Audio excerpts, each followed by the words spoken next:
Alright, hey everyone, this is Ash. Welcome back to the King's Speech. So just a few channel update things before we dive into the Kaiju No.8 chapter here. So just finished recording the Akane Banashi chapter reaction review, so those are uploading right now. So like I mentioned, those ones, apologies for being MIA, but I've been fighting off a nasty cold and throat infection last couple of weeks. So I finally felt good enough this weekend, at least mostly to kind of get back to doing videos again. Although my throat has really not been liking it when I try to modulate my voice even a little bit. So I'm going to try to avoid doing that so I don't hack and cough through the video. But like I mentioned, the Akane videos, my plan today is just to get caught up with at least the Shonen Jump stuff. So that's Akane Banashi, Kaiju No.8, and the Spy Family videos. Depending on how I feel and if my throat isn't too irritated, I'm going to try to get around to at least one Yona of the Dawn video. But more than likely expect those to return sometime next week once I've had a chance to rest and recuperate a little bit more and my throat doesn't feel like being violent with me. So yeah, hopefully that won't be too bad. But yeah, just a little explanation for why I've been MIA. But I'm excited to get back into it. Before we dive into it, like before, I just want to remind you that if you do like my content, please do consider liking, commenting, subscribing, all that good stuff. Especially pushing those little buttons really helps promote my videos with YouTube's algorithm. And like I've mentioned a couple of times before, I'm trying to be more consistent with content creation this year.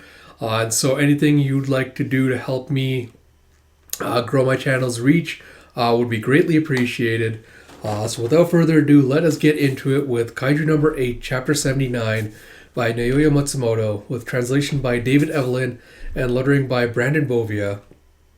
So we pick up where we left off last time with Kaiju No.14 creating the giant metal kaiju flesh axe out of the debris all around her. As Kokoro's kind of kneeling down, all beaten and bloodied. And Kurusu back in the headquarters she can't win this. And you see all the debris just being launched towards Kikoru's trying to block it with the axe. Is that her fighting? Okay, so she apparently dodged out of the way at the last second with the thrusters on the back of her suit. And Kurusu's she dodged it. The faster numbers weapons lives up to his repute, and right before he can finish. God, I love this. You see number 14 just coming and grabbing Kikoru by the face and going, "Too slow, little Kikoru," as it opens up its gaping mouth hole to fire off another blast at her. And you see a Fuma, she just slams Kikoru to the ground with an explosive blast. And you have right arm circus damaged.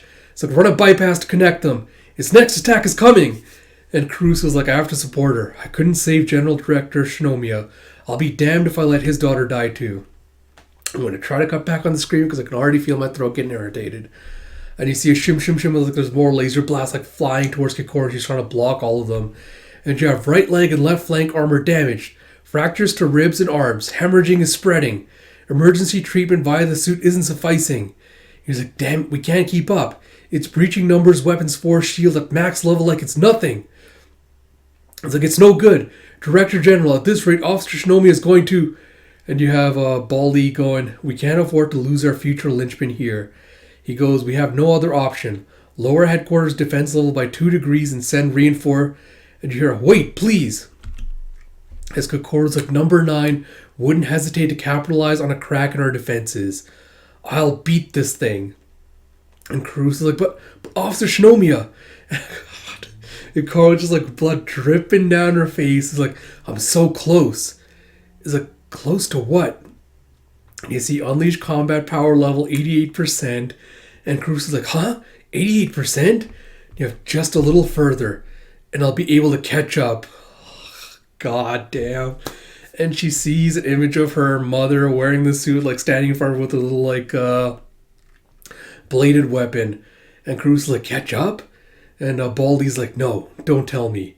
She's seeing Hikari's ghost?" And you see a flashback to... Oh, this is going wrong. I think it's going. Hold on. And you have Hoshina going, "A vision..." Oh, not Hoshina, Narumi going, "A vision of your mother?" Stupid fucker's playing on his little switch as he's talking to her with a pew pew. And she's like, yes, I can sometimes see my mother while equipped with numbers weapons 4. And Narumi's like, huh, it's like a ghost. It's a rare... Well, I'll talk about the end of the chapter. It's a rare phenomenon that happens when you wear a predecessor's numbers weapon. Captain Akutsu of the Northern Division reported about it in the past.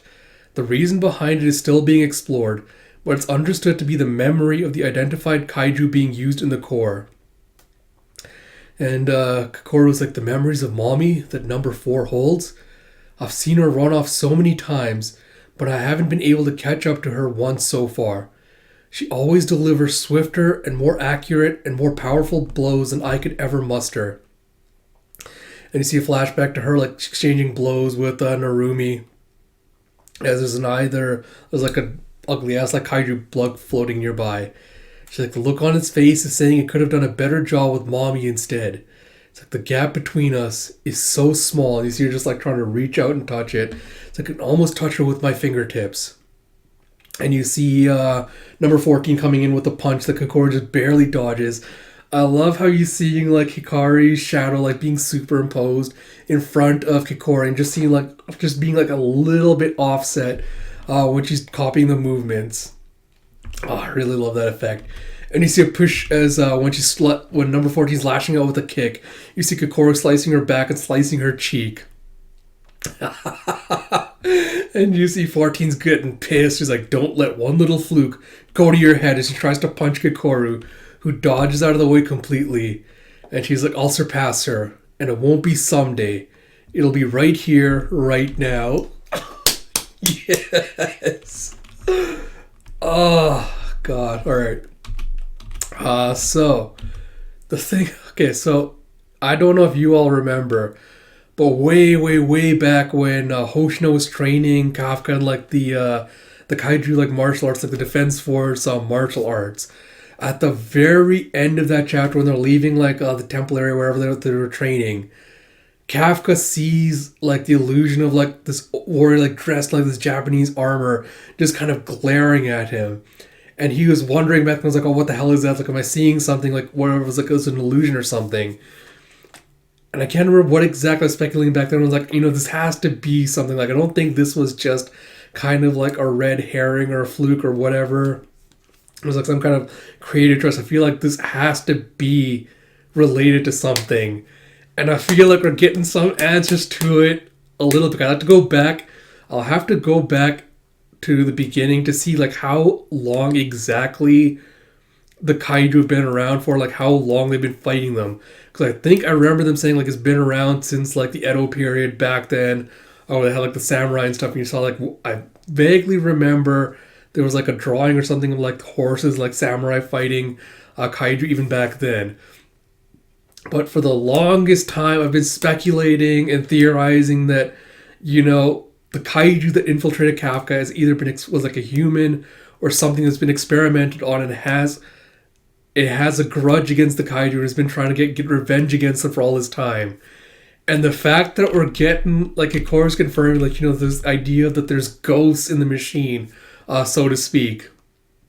I got the title for the video. That there's ghosts in the machine is cementing my theory that, Kafka's, like, the kaiju that infected Kafka's potentially infected whoever that warrior was that Kafka saw back in that training regimen. And this opens up, like, so many possibilities. Oh, so excited. But if I'm right, if this is a callback to that, we're going to get, like, more, like, an exploration of this. Oh, it's going to be so exciting. That said, again, very action-heavy chapter, apart from, like, the whole ghost stuff. Again, I don't think, like, either Kokoro or number 14 are going to have a decisive victory here. Like, I feel like, Kokoro is going to be able to, like, match up to 14, and I think she's going to either annoy or frustrate 14 with the fact, Kokoro was able to catch up to her. But I feel like something's going to happen to distract me out of the fight. Like, I do not think that there can be a conclusion to the fight at this point. And I don't know whether it's going to be Kokoro reaching her physical limits, being like, all the hemorrhaging and all the damage she's taken overwhelms her and she, like, faints or collapses during the battle or something else. But I feel like there's definitely going to be an interruption here, and they're going to be like, we're going to have another face-off sometime in the future. But yeah, I'm looking forward to where that's gonna go from here. Yeah, because we're gonna get to a point eventually where Kokoro will be like 100% synchronization, all that. But I feel like the ghost stuff has to come more into play with helping her to achieve that 100% synchronization. Like I feel like she will definitely reach it during this battle at some point, but it will be like a temporary thing. I don't think it's going to be like, she's reached 100% and now she'll be able to like access it at any point. But yes, looking forward to that. But the ghost thing is just it's making me so excited. All right, so yeah, like I mentioned at the beginning, I finished with Akane Banashi. So Kaiju will also be uploaded soon. I'll get around to Spy Family as well. My throat isn't feeling too bad, so I'm going to try to attempt at least one Yuan of the Dawn volume today as well. So look forward to that. As always, if you like my content, please do like, comment, subscribe, all that good stuff. Until next time, this is Ash. I'll talk to you all later.